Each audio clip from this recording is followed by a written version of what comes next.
Dans le cadre de la mise en œuvre du plan de travail de l'Expo universelle 2020, Dubaï 2020, pour le compte du Sénégal, le commissariat général fait un peu les tournées des départements ministériels, s'agissant naturellement du gouvernement. Et là, nous sommes sur la phase des collectivités territoriales. Et nous avons tenu à rencontrer l'Association nationale des maires du Sénégal, mais également la ville de Dakar.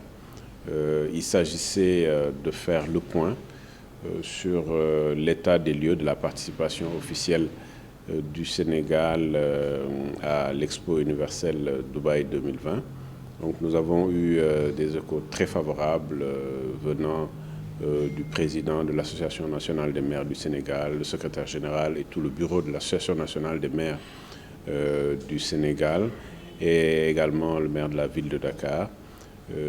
Lorsque vous mettez en œuvre 6 mois de participation dans le cadre d'une expo universelle, tous les secteurs d'activité sont concernés, à savoir la pêche, l'agriculture, l'horticulture, l'artisanat, le tourisme, tout ce qui est également ticket téléservice.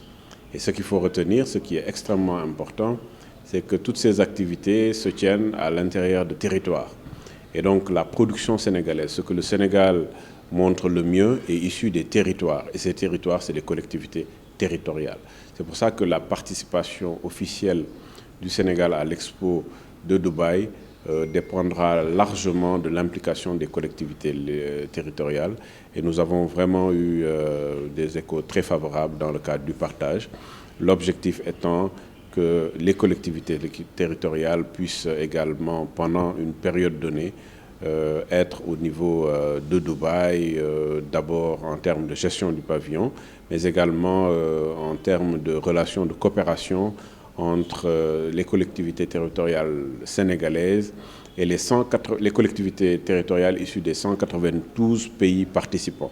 Que l'on puisse à terme avoir des relations de coopération entre des collectivités du Sénégal avec des collectivités de l'Afrique, de l'Asie, de l'Océanie, de l'Europe, des Amériques, pour qu'au finish, tout cela puisse être un bénéfice probant pour les territoires sénégalais. Nous avons donc eu le plaisir de recevoir le commissaire des expos, en l'occurrence le docteur Malick Diop, DG de la CEPEX, qui était venu nous exposer l'expo de Dubaï qui va se passer au mois d'octobre. Nous avons donc compris l'importance de cette expo universelle et la ville est prête, en tout cas sera prête à participer à cette organisation pour représenter le Sénégal, mais aussi la ville de Dakar. Nous avons bien retenu les explications et le déroulement de cette exposition qui va durer 6 mois. La journée nationale sera aussi l'occasion pour la ville de Dakar d'être présente à l'expo.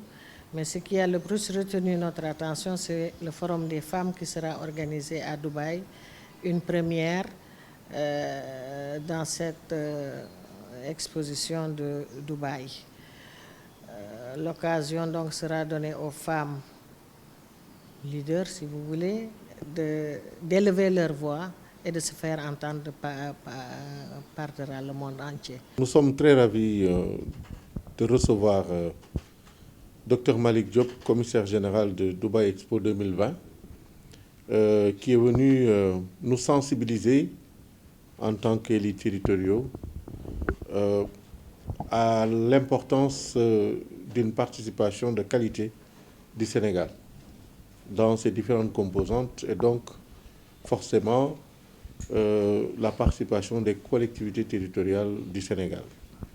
Nous apprécions grandement cette démarche d'ouverture, démarche inclusive qui nous place au centre du processus de préparation donc de la participation du pays à cet événement mondial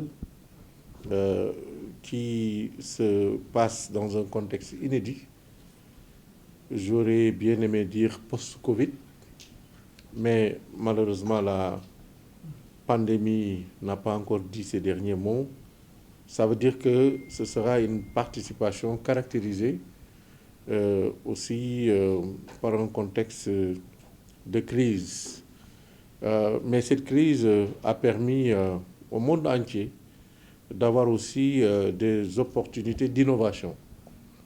Et l'Expo Dubaï 2020, même si ça se déroule en 2021, sera très certainement un expo assez spécial par les innovations qui vont être apportées par l'organisateur, les Émirats, mais aussi par les innovations qui vont être mises en exergue par les 192 pays, nombre inédit, qui vont prendre part à cette rencontre de 6 mois, du 1er octobre, donc au mois de mars 2022. Les collectivités territoriales ont leur mot à dire parce qu'elles sont devenues, au fil des ans, des acteurs incontournables du jeu international, au plan diplomatique, mais aussi au plan économique. Dans un contexte et dans une thématique où les questions de climat, les questions de durabilité, de mobilité sont au cœur des préoccupations, il va sans dire que la participation du Sénégal sera plus appréciée si elle prend en compte la question des collectivités territoriales et du développement territorial. Et nous souhaitons donc remercier le directeur général qui a eu cette intelligence, mais surtout cette générosité avec l'ensemble du comité de préparatoire, mais avec le directeur du pavillon Sénégal, de venir nous impliquer. Et nous avons donné l'engagement que les collectivités prendront part en essayant de s'insérer dans l'agenda. D'abord, nous essayerons de prendre une part active à la journée du Sénégal, prévue le 13 octobre. Mais si l'agenda le permet, nous prendrons quelques jours d'animation pour justement mettre en exergue les potentialités que le Sénégal possède à travers ses collectivités territoriales, en collant à la thématique, notamment à la question de la mobilité et de l'innovation.